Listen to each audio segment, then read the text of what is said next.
बिस्मिल्लाहिर्रहमानिर्रहीम। अस्सलाम वालेकुम स्टूडेंट्स, कैसे हैं आप सब? उम्मीद करती हूँ आप सब बिल्कुल खैरियत से होंगे। This is 10th chemistry FBSc board exam preparation और आज हम नेशनल बुक फाउंडेशन का चैप्टर 2 डिस्कस करेंगे। लास्ट वीडियो में हमने changes of states of matter जो कि 6 चेंजेस थी बहुत डिटेल में डिस्कस कर लिया था और आपको अटेम्पटेशन का मेथड भी बता दिया था, क्योंकि इसमें हमने एक प्रॉपर पैटर्न फॉलो किया था ताकि आपको अगर एक जो है वो जैसे कि मेल्टिंग समझ आ गया तो उसके बाद आपके पास बॉइलिंग, फ्रीजिंग, कंडेंसेशन, ये सब चीज़ों का एक पैटर्न फॉलो हो रहा था। ठीक है कि किस तरीके से आपने जो है वो बताना है। अगर आपने वो वीडियो नहीं देखी तो आप उसको जाके चैनल से देख सकते हैं। ठीक है, आज हम डिस्कस करेंगे हीटिंग एंड कूलिंग कर्व्स। इसमें भी जो है एक ख़ास पैटर्न जो है वो फॉलो होगा रिटर्न के लिए। ठीक है, यानी जब आपने राइट करना है तो आपने किस तरह से कौन कौन से पॉइंट्स को माइंड में रखते हुए लिखना है। तो सबसे पहले आप हीटिंग एंड कूलिंग कर्व्स को अंडरस्टैंड कर लें। ठीक है, और उसके बाद फिर मैं आपको लिखने का जो है वो मेथड बताऊंगी कि आपने किस तरह से इसको लिखना है। चलिए स्टूडेंट स्टार्ट करते हैं। रब्बि इश्रह ली सदरी वयस्सिर ली अमरी वहलुल उक़दतम मिन लिसानी यफ़क़हू क़ौली। ए मेरे रब, मेरे लिए मेरा सीना कुशादा फरमा दे और मेरा काम आसान कर दे और मेरी ज़ुबान की गिरह खोल दे ताकि वो मेरी बात समझ सकें। आमीन। अल्लाहुम्मा अन्फ़अनी बिमा अल्लमतनी व अल्लिमनी मा यनफ़अनी व ज़िदनी इल्मा। ए अल्लाह, मुझे फ़ायदा दे उसके साथ जो तूने मुझे सिखाया है और मुझे सिखा जो मेरे लिए फ़ायदा मंद है और मेरे इल्म में इजाफ़ा फरमा। आमीन। स्टूडेंट्स, साथ साथ जो भी आपको टिप्स एंड ट्रिक्स बताई जाती हैं ना, तो उनको आपने बहुत अच्छे से नोट करना है, क्योंकि ये आपको स्मार्ट स्टडी में हेल्प करती हैं और आप कम टाइम में बहुत अच्छी प्रिपरेशन कर लेते हैं। ठीक है, तो अब हम यहाँ पर स्टार्ट करते हैं heating and cooling curves. Heating and cooling curves होते क्या हैं basically? Heating and cooling curves show how energy of the particle changes during phase transition. ठीक है, यानी जब आपके पास सॉलिड है, ठीक है, और उसका फेज़ ट्रांजिशन हो रही है, ठीक है, यानी वो सॉलिड से लिक्विड में कन्वर्ट हो रहा है, ठीक है, उस वक्त उसके पार्टिकल्स जो हैं वो क्या चेंजेस शो कर रहे हैं। ठीक है, यानी उसके अंदर क्या क्या चेंजेस आ रही हैं, तो वो हम कर्व के थ्रू शो करेंगे। ठीक है, एक ग्राफ बनाएंगे, उसमें कर्व्स शो करेंगे, उसके थ्रू हम बताएंगे कि हीटिंग के दौरान क्या क्या चेंजेस आ रही हैं, ठीक है, एनर्जी की चेंजेस आ रही हैं, और कूलिंग के दौरान क्या क्या चेंजेस आ रही हैं। ठीक हो गया?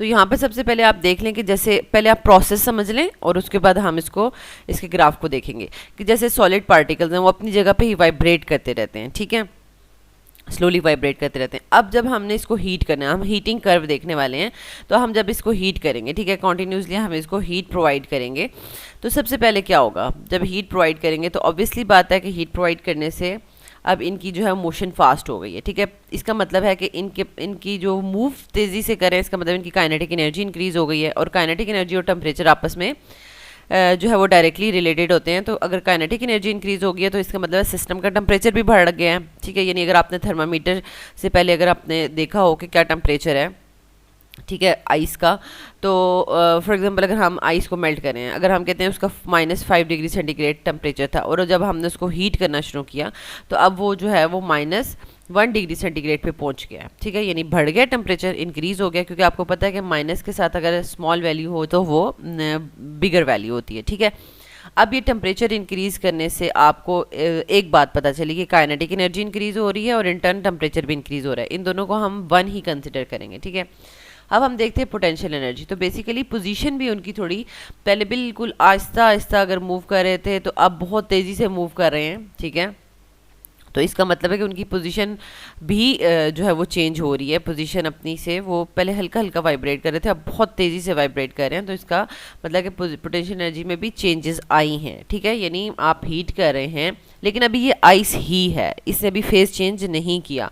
ठीक है, आइस ही है लेकिन इसका टेम्परेचर जो है वो आपने बढ़ा दिया है। ठीक है, -5 से -1 डिग्री सेंटीग्रेड कर दिया है, और उससे ये तीनों चीज़ों मतलब यानी काइनेटिक एनर्जी और इन टर्म्स टेम्परेचर और फिर पोटेंशियल एनर्जी सब बढ़ रहा है। ठीक है, लेकिन अब एक टाइम आएगा कि अब आप इसको और ज़्यादा हीट करेंगे। अब -5 डिग्री सेंटीग्रेड से -1 तक आपने हीट किया और अब आप इसको और ज़्यादा हीट कर रहे हैं। ठीक है, अब और ज़्यादा हीट कर रहे हैं। ठीक है, अब क्या होगा, अब इसका ना टाइम आ गया फेज़ चेंज का, यानी ये सॉलिड मेल्ट होने वाला है, क्योंकि 0 डिग्री सेंटीग्रेड पे ये मेल्ट हो जाएगा। ठीक है, क्योंकि -5 से आप इसको -1 डिग्री सेंटीग्रेड तक इसको ले आए हैं, और अब जब और ज़्यादा हीट करेंगे तो ये 0 डिग्री सेंटीग्रेड पर आएगा और इस जगह पर सारा का सारा जो सॉलिड था, ठीक है, वो मेल्ट होके किस में कन्वर्ट हो जाएगा, लिक्विड में कन्वर्ट हो जाएगा। तो अब जो आप जो इसको हीट दे रहे हैं ना, ठीक है, यानी 0 डिग्री सेंटीग्रेड पे जो भी इसको हीट प्रोवाइड की जा रही है उससे टेम्परेचर नहीं बढ़ेगा, ठीक है।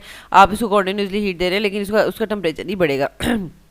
वो हीट यूज़ होगी, ये तमाम की तमाम जो इंटरमोलिकुलर फोर्स ऑफ अट्रैक्शंस हैं उनको ओवरकम करने में, उनको ब्रेक करने में सारी की सारी एनर्जी यूज़ हो रही है और इसको सॉलिड से लिक्विड में कन्वर्ट करने के लिए यूज़ हो रही है, ठीक है। तो अब इसमें क्या होगा कि एट मेल्टिंग पॉइंट, अब मेल्टिंग पॉइंट आ चुका है, ये देखिए मेल्टिंग पॉइंट पे क्या होगा कि काइनेटिक एनर्जी और टेम्परेचर ये दोनों क्या रहेंगे, कांस्टेंट रहेंगे, ठीक है, ये कांस्टेंट रहेंगे। लेकिन अब जब आपको पता है कि मेल्ट हो गई ये चीज़, तो ये इसके पार्टिकल्स तो बहुत दूर दूर चले जाएंगे, ठीक है। तो इट मीन्स कि इनकी पोजीशन ड्रास्टिकली बहुत ज़्यादा चेंज हो गई है, तो इनकी पोटेंशियल एनर्जी जो है वो इंक्रीज़ करेगी, ठीक है। यानी मेल्टिंग पॉइंट पर सिर्फ पोटेंशियल एनर्जी इंक्रीज़ कर रही है, काइनेटिक एनर्जी और टेम्परेचर कांस्टेंट रह रहा है, ठीक है। तो अब आप इसको यहाँ पर देख सकते हैं कि अब ये बहुत दूर चले गए, अब बिल्कुल एक जगह पे वाइब्रेट नहीं कर रहे बल्कि फ्रीली इधर उधर मूव कर पा रहे हैं, बहुत ज़्यादा दूर नहीं गए, ठीक है, लिक्विड के पार्टिकल्स, लेकिन ये है कि फ्रीली मूव कर पा रहे हैं। तो यहाँ तक आपको एक प्रोसेस समझ आ गया कि मेल्टिंग का क्या प्रोसेस होता है, ठीक है। और यानी सबसे पहले आपने इसको क्या किया, यानी एक आपके पास जो है वो फेज़ आया है कि आपने उसको सॉलिड को हीट करना शुरू किया है, ठीक है। और फिर आपने सेकंड आपने कर्व ड्रॉ करना है जिसमें आप उसको कन्वर्ट करें, उसका फेज़ चेंज करें, ठीक है। अब यहाँ से जो है वो गैस तक आप देख लें कि कैसे होगा कि अब लिक्विड पार्टिकल्स हैं, ठीक है, ये मूव कर रहे हैं। तो अब आपने क्या करना है, इसको हीट करना शुरू करना है, ठीक है। अब आप इसको हीट प्रोवाइड करना शुरू कर रहे हैं, हीट कर रहे हैं। तो अभी जो है ना, क्योंकि अब लिक्विड ने कन्वर्ट होना है गैशियस फॉर्म में, लेकिन अभी लिक्विड जो है मतलब आप रूम टेम्परेचर पर ले रहे हैं 25 डिग्री सेंटीग्रेड पे, और इसने जाके 100 डिग्री सेंटीग्रेड पे बॉईल करना है, ठीक है। लेकिन अभी जो है आप इसको हीट कर रहे हैं तो ये ऑलमोस्ट 70 डिग्री सेंटीग्रेड पे पहुंच गया है। तो तब क्या होगा, जब 25 से आप इसको 70 तक करेंगे, ये जो है वो फास्टली मूव करेगा। इसका मतलब है बहुत तेज़ी से मूव कर रहा है, तो kinetic energy and temperature both increase कर रहे हैं और इनकी पोजीशन भी चेंज हो रही है, तो पोटेंशियल एनर्जी भी इंक्रीज़ कर रही है, ठीक है। लेकिन अभी ये है कि रूम टेम्परेचर से ये जस्ट 70-80 डिग्री सेंटीग्रेड तक पहुँचे हैं, या आप कह लें कि 99 डिग्री सेंटीग्रेड तक पहुँच चुका है, ठीक है। अब अगर आप इसको फर्दर हीट करेंगे 99 के बाद, अगर आप इसको फर्दर हीट करेंगे 100 डिग्री सेंटीग्रेड पे, 100 डिग्री सेंटीग्रेड पे अब आप इसको हीट करना शुरू करेंगे, तो अब क्या होगा, अब आपके पास काइनेटिक एनर्जी और टेम्परेचर ये दोनों कांस्टेंट रहेंगे, ये नहीं बढ़ेंगे, क्योंकि जितनी भी आप एनर्जी प्रोवाइड कर रहे हैं वो बेसिकली इनके दरमियान की जो तमाम इंटरमॉलिक्यूलर फोर्स ऑफ अट्रैक्शंस है उनको तोड़ने में लगी हुई है सारी की सारी एनर्जी, और इनकी उनको बहुत दूर लेके जाने में लगी हुई है, ठीक है। तो इसलिए इनकी पोटेंशियल एनर्जी तो इंक्रीज़ हो रही है क्योंकि अब ये बहुत दूर दूर जाने वाले हैं, लेकिन kinetic energy and temperature constant रहेगा। अब 100 डिग्री सेंटीग्रेड पे आपके अगर आप फर्दर आप इसको हीट करते रहते हैं तो जितनी एनर्जी ऐड हो रही है वो सारी की सारी उनकी पोटेंशियल एनर्जी इंक्रीज़ करने में लगेगी, यानी उनकी पोजीशंस को बहुत दूर ले जाने में लगेगी। ये देखें अब गैस में आ गए हैं तो अब ये बहुत दूर दूर चले गए हैं, ठीक है। तो इस तरीके से यह है कि अब अगर फर्दर आप अगर इसको हीट करते हो, ठीक है, गैस पार्टिकल्स में आ गए हैं, तो अब इससे क्या होगा कि इसकी फर्दर काइनेटिक एनर्जी और टेम्परेचर ही बढ़ता जाएगा, ठीक है, क्योंकि आप इसको और ज़्यादा हीट कर रहे हो, ठीक है। तो ये इन्होंने और ज़्यादा फास्टली मूव करते रहना है और बहुत ज़्यादा अपनी पोजीशंस चेंज करते रहना है। तो इसका मतलब है कि इनकी काइनेटिक एनर्जी मींस कि टेम्परेचर और पोटेंशियल एनर्जी सब कुछ जो है वो इंक्रीज़ हो रहा होगा, ठीक है। लेकिन कोई फेस चेंज वगैरह आपको यहाँ से आगे नज़र नहीं आने वाला, ठीक है। तो अब आप यहाँ पर इसी हीटिंग कर्व को देख लें, क्योंकि हमने अभी क्या किया, सॉलिड को लिक्विड में कन्वर्ट किया हीट करके और लिक्विड को गैशियस में हीट किया, मतलब कन्वर्ट किया। तो ये वाई एक्सिस पे जो है ना, वाई एक्सिस पे आपको ये टेम्परेचर लाइन नज़र आ रही है, ठीक है।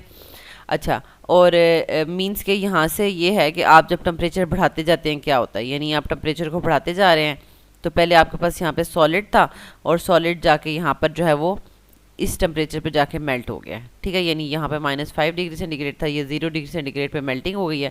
अब 0 डिग्री सेंटीग्रेड पे आप उसको और हीट करते जा रहे हैं, तो वो सारी की सारी हीट जो है वो अब देखें कर्व ऊपर की तरफ नहीं जा रहा, ठीक है, कर्व ऊपर की तरफ नहीं जा रहा, बल्कि लाइन जो है इस तरह से बिल्कुल हॉरिजॉन्टल है, ठीक है।